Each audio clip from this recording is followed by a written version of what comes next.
begins with fire. Black smoke chokes the stars. Shadows claw at walls as screams pierce the Aegean night. Troy is burning. Flames devour its towering walls. Walls that once defied kings, now crumbling like sand. Was this fate?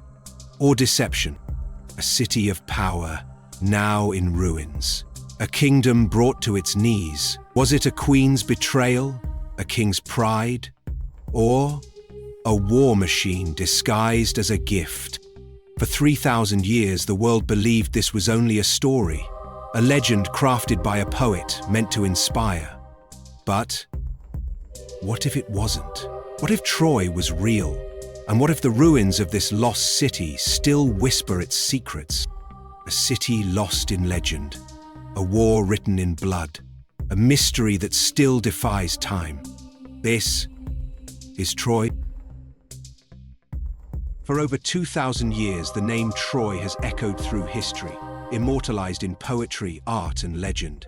But it was one man's words that brought its tale to life: Homer, a poet, a storyteller, a man who lived in the 8th century BCE, crafting two of the greatest epics in human history, the Iliad and the Odyssey. But was Homer a historian or a dreamer? The Iliad speaks of a mighty kingdom ruled by King Priam, a land of wealth and warriors. But its fate was sealed by a single act. Paris, Priam's son, took something that did not belong to him, Queen of Sparta. A woman so beautiful, her face was said to have launched 1,000 ships, and with them came war. From across the Aegean, the Greek army set sail. The mighty Agamemnon led them, but it was his warriors who would shape the legends. Achilles the invincible, Odysseus the cunning, Ajax the unstoppable. For 10 years, they waged war against Troy. But its walls never fell, until one night they did. The Greeks left behind a gift, a wooden horse, a deception, a legend. By dawn, Troy was no more. But was this real? Or was it a story designed to turn men into gods? For centuries, Troy was considered nothing more than myth, a city of imagination, not history. Then, in the 19th century, a man set out to prove the world wrong. His name was Heinrich Schliemann. Schliemann wasn't a scholar, he was a businessman, a con man, a genius, a thief. And he bet everything on Homer's words. Peleg followed the clues, traced the descriptions, and then he dug. What he found shook the world.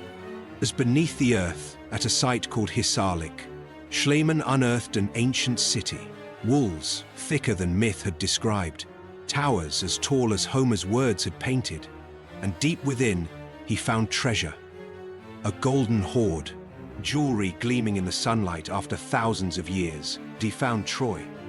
Or had he found something older? Hisarlik was not one city, but many, built, destroyed, and rebuilt over the centuries. Which one, if any, was the Troy of legend? And a war happened. Who fought it, and why? Forget Helen. The real Trojan War was a gang war. Mycenae versus the Hittites. Troy, the prize. A diamond wedged between empires. Ancient Hittite tablets fill the screen. A finger stabs at the word Wilusa. Hittite scrolls scream of Wilusa, a city cursed by rebellions. Wilusa. Ilios, Troy. Coincidence? Or proof that Homer's poetry was a war reporter's first draft? The truth is uglier. No heroes, no honor, just hunger, kings eating kingdoms. Troy, a last meal. Troy's ashes birthed new monsters. Rome claimed its bloodline. Aeneas, the Trojan hero, became Caesar's ancestor. A lie? Yes, but lies conquer faster than legions. Today, Troy is a ghost, a parable, a mirror, because every empire, past or present, sees its reflection in these stones. Arrogance, power, the fall that always comes. But Troy's fall was no finale. It was an overture. The Bronze Age was dying. Earthquakes, famine, entire civilizations collapsing like rotten timbers. Next episode, the Bronze Age and Troy's role in the ancient world. Subscribe to Legacy of History to continue uncovering the greatest mysteries of our past.